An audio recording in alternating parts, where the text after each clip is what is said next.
Assalamualaikum warahmatullahi wabarakatuh. Saya Maulida Sahyu Ariska dari manajemen 4 pagi ingin mempresentasikan 5 ciri karyawan idaman perusahaan. Yang saya baca dari buku 5 Star Employees yang disusun oleh Bapak Timotius Oyong. 5 ciri karyawan idaman perusahaan. Yang pertama itu mencintai pekerjaan yang saat ini. Seperti yang kita lihat di luaran sana, banyak sekali yang cinta atau suka sama pekerjaannya. Kalau misalkan dia suka sama pekerjaannya, pasti dia akan memberi yang terbaik untuk pekerjaannya tersebut. Yang kedua, terus belajar saat bekerja.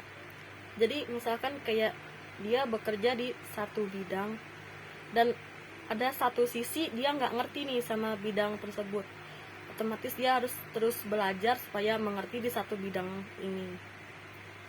Yang ketiga, memberi yang terbaik.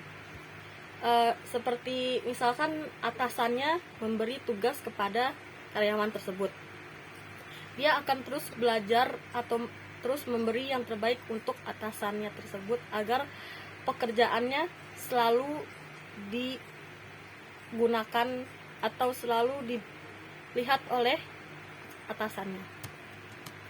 Yang ketiga, bekerja sesuai peran. Misalkan si karyawan ini nih sudah bekerja di peran A dan nggak mungkin juga dia bakal pindah peran ke B karena bidang-bidangnya itu beda, jadi dia nggak akan mungkin juga pindah peran dari A ke B. Yang keempat, bercerdas memanajemen waktu. Nah, itu dari diri sendiri juga. Misalkan kayak dia harus ngerti nih jam-jamnya, dia harus ngerjain apa, kayak misalkan oh ini jamnya dia kerja, oh ini jamnya dia istirahat. Enggak, kalau si karyawan bisa manajemen waktunya sendiri, otomatis perusahaan akan terus pakai dia karena dia bisa memanage waktu. Dia tahu mana jamnya yang dia harus kerjakan dan mana yang dia harus istirahat. Yang terakhir, yang kelima, jika karyawan tersebut pindah perusahaan, dia nggak akan ngejelek-jelekin perusahaan yang sebelumnya dia bekerja.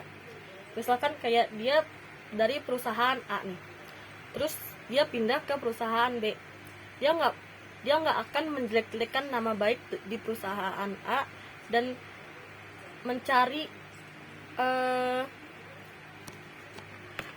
keburukan yang ada di perusahaan A untuk dibicarakan ke perusahaan B. Satu lagi bonus, si karyawan tersebut bisa menyisihkan penghasilan untuk mengembangkan diri. Misalkan dia dapat penghasilan per bulan itu UMR, dia harus bisa membagi gajinya untuk keperluan dia, untuk masa depannya dia harus bisa nabung sekian. Otomatis kalau kayak gitu, hidup dia bakal bahagia atau bisa lebih berkembang dari sebelumnya. Mungkin itu aja sih yang saya bisa sampaikan.